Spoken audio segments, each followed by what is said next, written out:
ఏది అయినా ట్రై చెయ్యి ఆచి చికెన్ మసాలా. ఆచి చికెన్ మసాలా.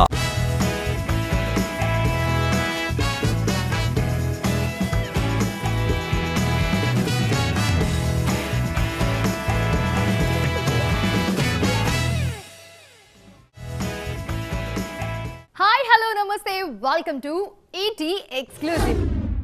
హీరోలను దేవుళ్ళలా చూపించాలన్నా మనమే, దేవుడినే హీరోగా చూపించాలన్నా మనమే. టాలీవుడ్లో ఇప్పుడంతా సర్వం మాయ. ఏ సినిమా తీసుకున్నా వెనకాల నుంచి దేవుడే నడిపిస్తున్నాడు. నిజంగా అవసరం ఉందా, లేదంటే బిజినెస్ కోసం దేవుడి పేరు వాడేస్తున్నారా? ట్రెండ్ నడుస్తుంది కాబట్టి అలా పెట్టేస్తున్నారా? ఇదే ఇవాల్టి ఎక్స్క్లూజివ్ స్టోరీ. దేవుళ్ళా వచ్చావయ్యా అంటూ ఉంటారు కదా. కాదు, ఇప్పుడు మన కథల్లోకి ఆ దేవుడే స్వయంగా వస్తున్నాడు. ఆయన చుట్టూనే కథలు అల్లుకుంటున్నారు మన దర్శకులు. ట్రెండ్ నడుస్తోంది కదా అని స్టార్ హీరోస్తోనే భారీ ప్రయోగాలు చేస్తున్నారు డైరెక్టర్స్. వాళ్లకు సపోర్ట్ చేస్తున్నారు నిర్మాతలు. మిడ్ రేంజ్ హీరోలనైతే దేవుడు కరుణించడం కాదు, వరాలిచ్చేస్తున్నాడు. సెట్స్ పై ఆల్రెడీ రామాయణం ఉంది. 2026, 2027 దివాళీకి 2 భాగాలుగా రానుంది ఈ చిత్రం. ఇందులో రణ్బీర్ కపూర్, సాయి పల్లవి సీతారాములుగా నటిస్తూ ఉండగా యష్ రావణుడిగా కనిపిస్తున్నారు. భారతంలోని కురుక్షేత్ర యుద్ధం ఆధారంగా అదే పేరుతో ఒక వెబ్ సిరీస్ వచ్చింది. అలాగే అభిషేక్ నామా తెరకెక్కిస్తోన్న నాగబంధన్ సినిమాలోనూ సర్వం శివుడే కనిపిస్తున్నాడు. ఇక గీతా ఆర్ట్స్ అర్జునుడి కోణంలో మహాభారతం సినిమా నిర్మించాలని చూస్తోంది. దీనికోసమే ఒక టీం పనిచేస్తోంది కూడా. ఇక రాజమౌళి డ్రీమ్ ప్రాజెక్ట్ మహాభారతమే అని చెప్పాల్సిన అవసరం లేదు. వారణాసిలో కూడా రాముడు శివుడు ఉన్నారు. మహేష్ బాబే రాముడిగా నటిస్తున్నారు. అలాగే కథ అంతా వారణాసి నేపథ్యం కాబట్టి ఆ శివయ్య అంశ కూడా కనిపిస్తుంది. హనుమాన్ సీక్వెల్ జై హనుమాన్ త్వరలోనే రానుంది. వాయుపుత్ర అంటూ 3D యానిమేషన్ ని అనౌన్స్ చేశారు చందు మొండేటి. ఇక హోంబలే ఫిల్మ్స్ నరసింహ తరహాలోనే 2037 వరకు భారీ యూనివర్స్ క్రియేట్ చేస్తుంది. త్రివిక్రమ్ కార్తికేయ స్వామిపై ఒక కథ రాస్తున్నారు. ఇక నాగచైతన్య వృషకర్మలోనూ ఉన్నది దేవుడే. ఇలా ఎటు చూసినా దేవుడే ఉన్నాడిప్పుడు. ఒకే ఒక్క ఇంటర్వ్యూతో ప్రభాస్ ఫ్యాన్స్ గాల్లో తేలిపోతున్నారు. పైగా అది ఆయన సినిమా కూడా కాదు. ఒక చిన్న సినిమా కోసం ముందుకొచ్చిన రెబెల్ స్టార్ తన అభిమానులు కోరుకునే ముచ్చట్లు మొత్తం పూసగుచ్చినట్లు మరీ చెప్పారు. మరి ఇంతకీ ఈ ఇంటర్వ్యూలో ప్రభాస్ ఏమన్నారు, ఆయనకి ఇష్టమైన సినిమా ఏంటి, ఇవన్నీ చూద్దాం రండి. అబ్బా ఏమున్నాడ్రా బాబు అంటూ మిర్చిలో ప్రభాస్ మీద ఓ డైలాగ్ రాశారు కొరటాల శివ. తాజాగా విడుదలైన ఇంటర్వ్యూలో రెబెల్ స్టార్ లుక్ చూశాక ఫ్యాన్స్ ఇదే అంటున్నారు. పుష్కరం వెనక్కి వెళ్లిపోయారు ఆ లుక్ చూసి. ఇన్నాళ్లు ప్రభాస్ లుక్పై వచ్చిన విమర్శలన్నీ ఒకే ఇంటర్వ్యూతో పటాపంచలయ్యాయి. పైగా ఇందులో చాలా విషయాలు చెప్పారు Prabhas. Couple friendly cinema promotions లో భాగంగా హీరో సంతోష్ శోభన్, హీరోయిన్ మానస వారణాసిని ఇంటర్వ్యూ చేశారు ప్రభాస్. సినిమా చూశాక తనకి కూడా ప్రేమలో పడాలనుందని చెప్పారు డార్లింగ్. తనని చూసి అంతా యాక్షన్ హీరో అంటుంటారు కానీ తనకు మాత్రం గీతాంజలి ఆల్ టైమ్ ఫేవరెట్ అంటూ ఓపెన్ అయిపోయారు ప్రభాస్. తన సినిమాల గురించి కూడా చెప్పుకొచ్చారు ప్రభాస్. ఫ్యాన్స్ కోరిక మేరకే ఏడాదికి 2-3 సినిమాలు చేస్తున్నారని, కాకపోతే అందులో 1-2 మాత్రమే విడుదలవుతున్నాయని నవ్వేశారు ప్రభాస్. ఈ లుక్ ఫౌజీ కోసమే అని చూస్తుంటేనే అర్థమైపోతుంది. దీనికోసం బరువు కూడా తగ్గారు ప్రభాస్. మొత్తానికి డార్లింగ్ వింటేజ్ లుక్ చూసి పండగ చేసుకుంటున్నారు fans. Most awaited toxic teaser విడుదలైంది. ఫస్ట్ టీజర్ చూసాక వామ్మో యష్ ఏంటి ఇలా మారిపోయాడంటూ ఫ్యాన్స్ కూడా షాక్ అయ్యారు. ఇప్పుడు రెండో టీజర్ చూసాక కన్ఫర్మ్ మావోడు పూర్తిగా మారిపోయాడంటూ ఫిక్స్ అయిపోయారు వాళ్ళు. ఇందులో చాలా విషయాలు బయటపెట్టారు, కొన్ని దాచేశారు. మరి ఏం చూపించారు, ఏం దాచేశారు మీరు కూడా చూడండి. ఆ మధ్య ఫస్ట్ టీజర్తోనే టాక్సిక్ ఎలా ఉండబోతుందో క్లారిటీ ఇచ్చేశారు మేకర్స్. ఇదేం ఫ్యామిలీ సినిమా కాదు, పక్కా వైలెంట్ బొమ్మ. ఇంటర్నేషనల్ ఆడియన్స్ దృష్టిలో పెట్టుకునే కాస్త హద్దులు దాటే ఈ సినిమా కమిట్ అయ్యారు యష్. ఫస్ట్ టీజర్లో కంటెంట్ ఏం చెప్పలేదు, కానీ లేటెస్ట్ టీజర్లో మాత్రం కథ కాస్త రివీల్ చేశారు దర్శక నిర్మాతలు.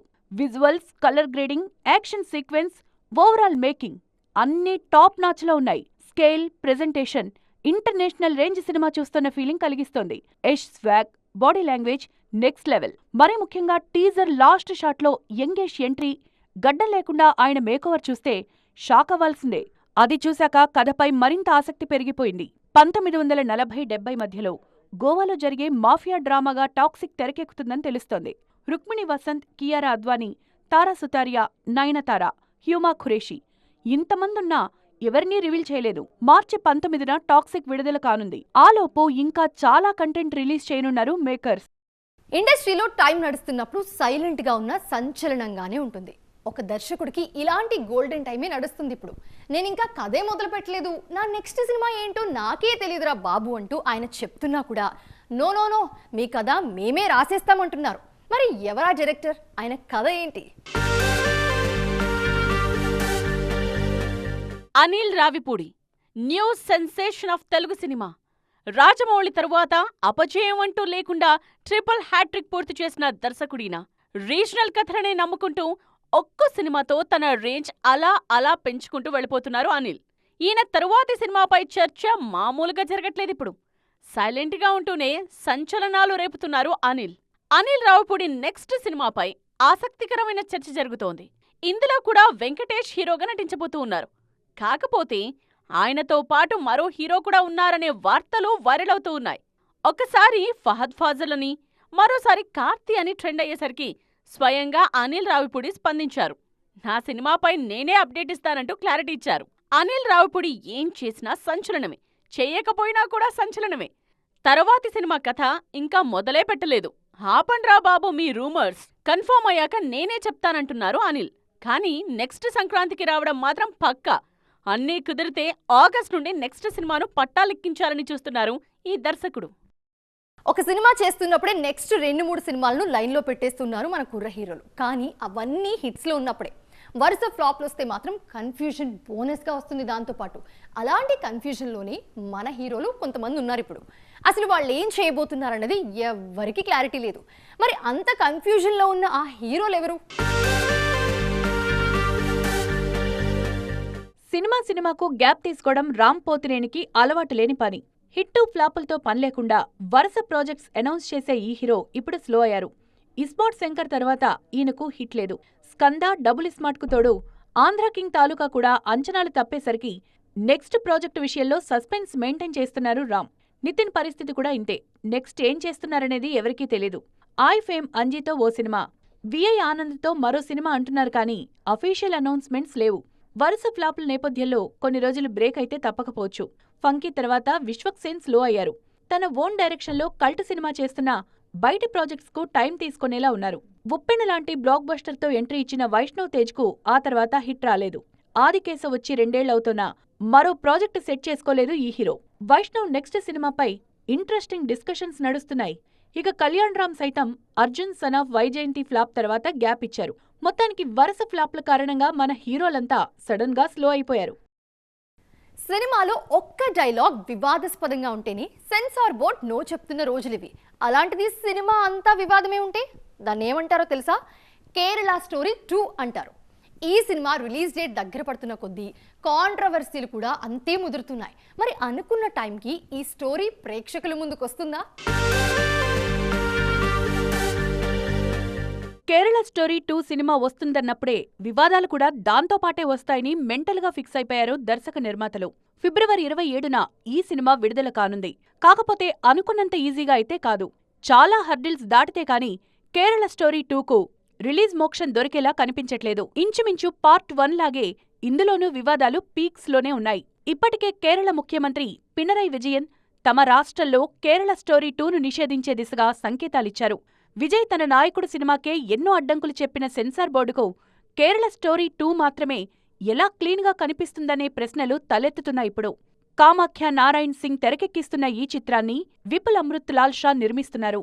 జరుగుతున్నవే సినిమాలో చూపించామని ఎవరినీ కించపరిచే ఉద్దేశం లేదంటున్నారు మేకర్స్.